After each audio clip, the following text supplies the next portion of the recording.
Hi everyone, today I'm going to be doing a review of David Lynch's Blue Velvet. To celebrate the 30th anniversary of the movie, it was re-released in the UK cinemas this week, and I went to see it a couple of days ago. This movie was first released in 1986, and I first saw it when I was about 11 or 12. I was a huge fan of Dean Stockwell, so at the time I was trying to get my hands on everything that Dean had done recently, and I came across Blue Velvet.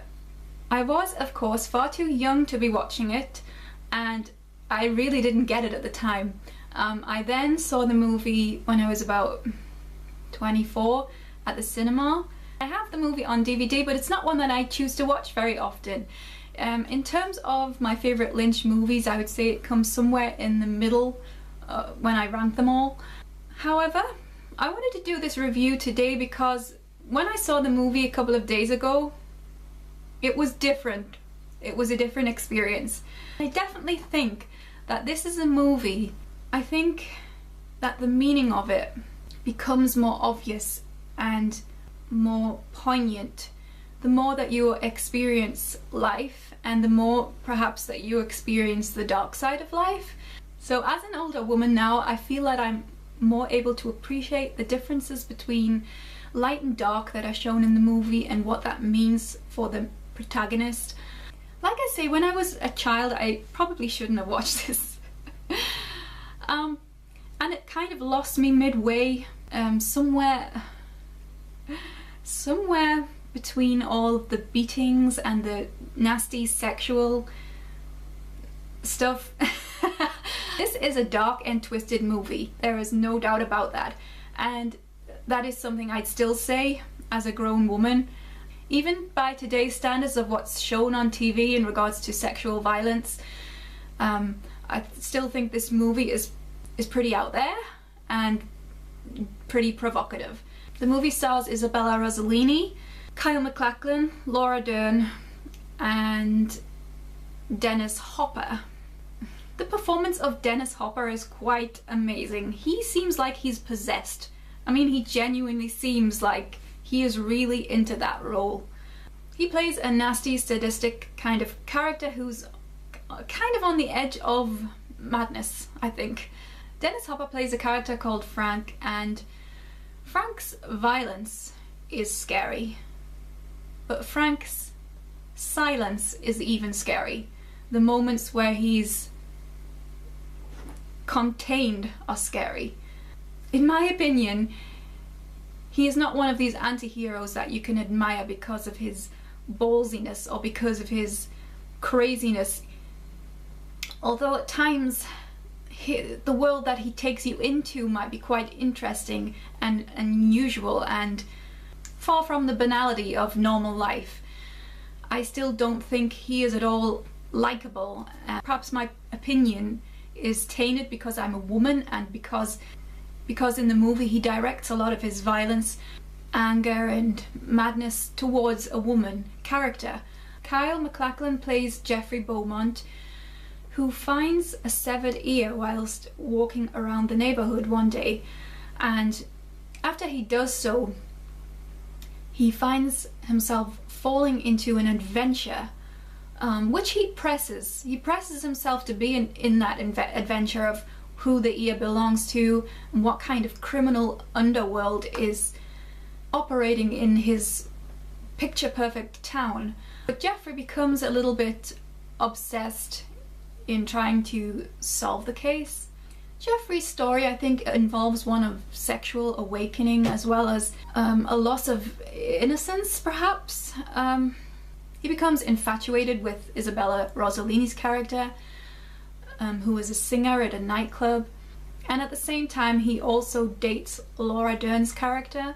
So it does feel like maybe these archetypes of femininity are presented to us, and how Jeffrey responds to the women in his life is meaningful.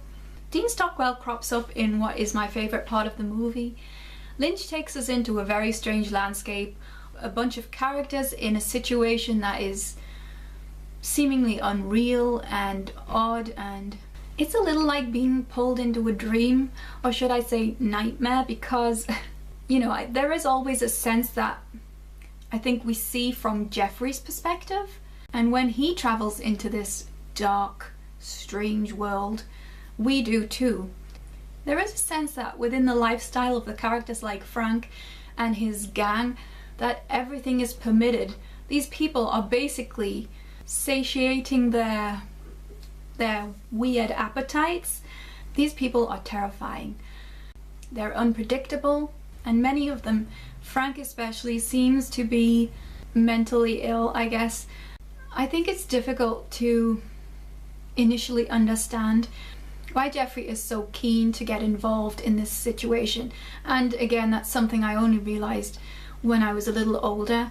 And I think I might have mentioned that it's open to interpretation, and I have heard multiple interpretations of this movie. For me, it just plays as it is. But I do think it challenges you to question what's going on, and I think whatever conclusion you come to probably says a lot about your character.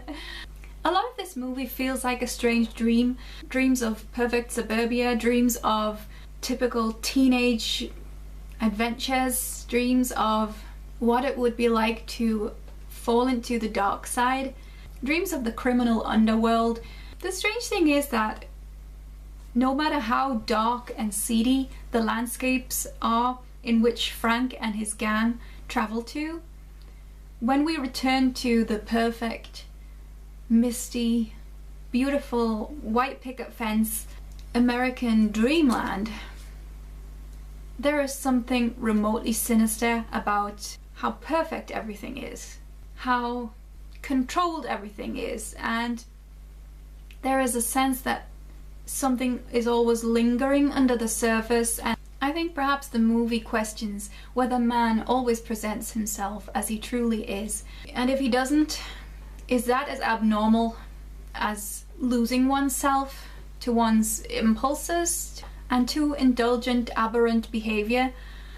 30 years later, I think this movie is definitely worth looking at if you've never seen it before. Some elements of the movie perhaps look a little dated.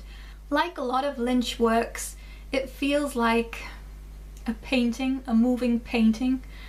And ultimately, it's a very intelligent, thoughtful movie that asks a lot of questions of its viewers. I think perhaps the violence and sexual nature of the movie might be a blockade for a lot of people.